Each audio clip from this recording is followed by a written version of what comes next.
চৌধুরী বাড়ির একমাত্র মেয়ে ঐশ্বর্য চৌধুরীকে দেখতে এসে বাড়ির কাজের মেয়ে সিজদাকে পছন্দ হয়েছে পাত্রের দাদি হালিমা বেগমের। তিনি ঠিক করে নিয়েছেন সিজদাই হালিমা মঞ্জিলের বউ হয়ে যাবে।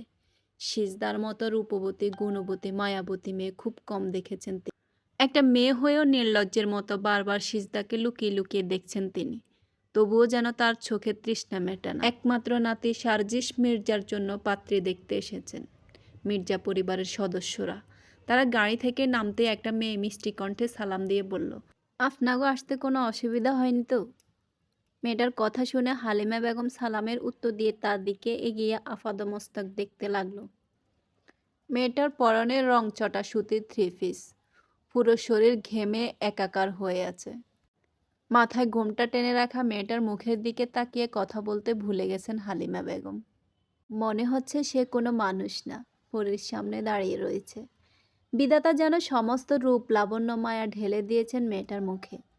ডাগর ডাগর অধিক বড় বড় পাপড়ি বিশিষ্ট চোখ, সরু নাক, পাতলা গোলাপি ঠোঁট। মেয়েটার চোখ দুটো দেখে পরিচিত মনে হয় হালিমা বেগমের। মনে হয় যেন এই মায়াবী চোখ দুটো আগে কোথাও দেখেছেন। তার বড্ড ইচ্ছে হয় এগুলো আসল নাকি নকল। তিনি তার ইচ্ছেকে দমিয়ে রেখে বললেন, কি নাম তোমার? সিজদা।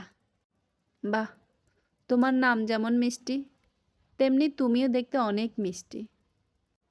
প্রতি উত্তরে সিজদা মিষ্টি হাসি দিয়ে বলল, থ্যাংক ইউ ম্যাডাম। আপনারা ভিতরে আহেন। হ্যাঁ যাচ্ছি বলে হালিমা বেগম ড্রাইভারকে বলল, রতন, সব মিষ্টির প্যাকেটগুলো ভিতরে নিয়ে চলো। রতন গাড়ির ডিকি থেকে প্যাকেটগুলো বের করতেই সিজদা এগিয়ে রতনের হাত থেকে নিয়ে বলল, এগুলো আমার কাছে দেন চাচা, আপনি কষ্ট কইরা গাড়ি লইয়া আইছেন, এখন একটু দমলন। সিজদার সরলতা দেখে মুগ্ধ হন হালিমা বেগম। তারা ভেতরে প্রবেশ করতেই তাদেরকে সাদরে গ্রহণ করেন বিথি চৌধুরী। তাদের আদর আপ্যায়নে বিন্দুমাত্র ত্রুটি রাখেননি তিনি। তিনি কোনো মতেই এই সম্বন্ধ হাতছাড়া করতে চান না। তার স্বামীর বাল্যকালের বন্ধু ফারুক মির্জা। তাদের দুজনের বন্ধুত্ব আরও মজবুত করতে দুই বন্ধুর সম্মতিতে কনে দেখার আয়োজন করা হয়। বিথি চৌধুরী তার স্বামীর মুখে শুনেছেন ছেলে একজন কার্ডিওলজিস্ট, দেখতে পুরো হিরোদের মতো। ইয়াং জেনারেশনের মেয়েদের ক্রাশ, আবার তাদের মস্ত বড় ক্যাটারিংয়ের ব্যবসা। এত ভালো পরিবার যাতে হাতছাড়া না হয়, এজন্য বিথি চৌধুরী নামকরা বিউটিশিয়ান বাড়িতে নিয়ে এসেছেন মেয়েকে সাজানোর জন্য।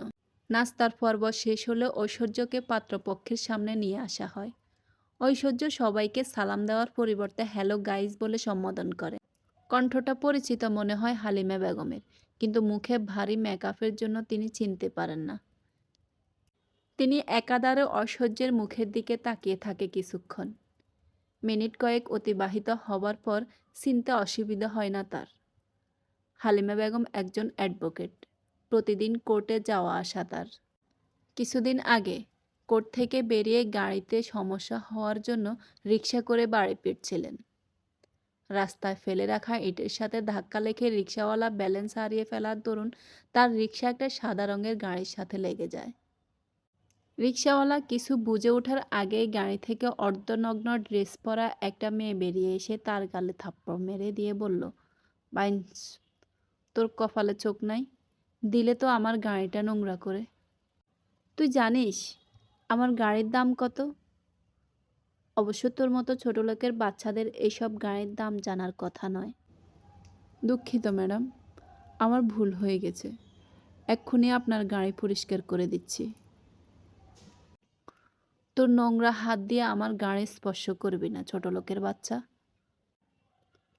হতে পারেন আপনারা বড়লোক, তাই বলে বারবার ছোট লোকের বাচ্চা বলে অপমান করার কোনো অধিকার নেই আপনার। তুই আমার মুখের উপরে তর্ক করিস বলে থাপ্পড় দেওয়ার জন্য হাত উঠাতেই হালিমা বেগম রিকশা থেকে নেমে ঐশ্বর্যের হাত ধরে বললেন, এটা কোন ধরনের অসভ্যতা? মানুষ মাত্রই ভুল করে। ছেলেটা তো বলেছে সে ভুল করেছে, তারপরও তুমি তাকে জানো তাই বলে অপমান করছো, তার গায়ে হাত তুলছো। এটা কিন্তু অন্যায়। ঐশ্বর্য তৎক্ষণাৎ হাত ছাড়িয়ে নিয়ে বলল, তুই চুপ থাক বুড়ি, এক ঠ্যাং কবরে চলে গেছে, কোথায় এখন ঘরে বসে তসবি গুনবি? তা নয়তো আমাকে ন্যায় অন্যায় শিখাতে আসছিস? যত সব থার্ড ক্লাস লোকজন। হালিমা বেগম কিছু বলতে যাবেন, তার আগেই কোথায় থেকে ঢিলে ঢালা কারো বোরকা পরা একটা মেয়ে এসে বলল, আপনি শান্ত হন আপামনি, আমি গাড়ি পরিষ্কার করে দিচ্ছি। বলে মেয়েটা নিজের বোরকা দিয়ে গাড়ি পরিষ্কার করে রিকশাওয়ালার কাছে হাত জোড় করে বলল, আপামনির হয়ে আমি আপনার কাছে ক্ষমা চাইছি, আপনি দয়া কইরা কিছু মনে লইবেন না। হালিমা বেগম মেয়েটাকে দেখে তার দিকে এগিয়ে আসতেই মেয়েটা গাড়িতে উঠে যায়। চোখের পলকে গাড়ি ছুটে চলে যায়। পুরনো কথা মনে পড়তেই হালিমা বেগমের কাছে সবটা স্বচ্ছ কাচের মতো পরিষ্কার হয়ে যায়। সেদিনের সেই বোরকা পরা মেয়েটা আর কেউ নয়, বরং সিজদা। এই জন্য সেজদার চোখ দেখে তার পরিচিত মনে হয়েছিল। ঐশ্বর্য এখনো হালিমা বেগমকে দেখেনি, তার দৃষ্টি মেঝেতে সীমাবদ্ধ হয়ে রয়েছে, যেন তার মতো ভদ্র মেয়ে দুনিয়াতে দুটো নেই। বিথি চৌধুরী মেয়ের নাটক দেখে মনে মনে হেসে ঐশ্বর্যের কাঁধে হাত রেখে বলল, আমার মেয়ের ব্যাপারে কি আর বলবো, সবটাই তো নিজ চোখে দেখেছেন আপনারা। আমার মেয়ে কোনো অংশে কম নয়। এই যে সব খাবার দেখছেন, সব কিছু আমার মেয়ে নিজ হাতে রান্না করেছে।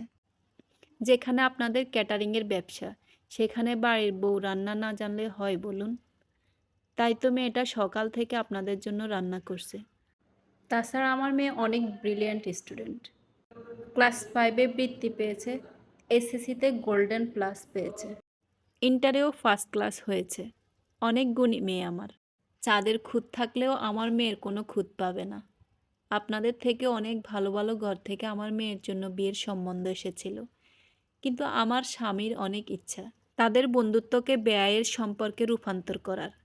এজন্য সবাইকে রিজেক্ট করে দিয়েছি আমি। আমার কাছে টাকার থেকে সম্পর্কের মূল্য অনেক বেশি। মির্জা পরিবারের সবাই ঐশ্বর্যকে পছন্দ করে। ফারুক মির্জা হালিমা বেগমের হাতে গয়নার বাক্স দিয়ে বলল, আমি বলেছিলাম না আম্মা, আপনার নাতির জন্য আমি হীরের মতো দামি রত্ন খুঁজে পেয়েছি। নিজের চোখেই তো দেখলেন। ঐশ্বর্য মাকে সবার মতো আপনারও নিশ্চয়ই পছন্দ হয়েছে।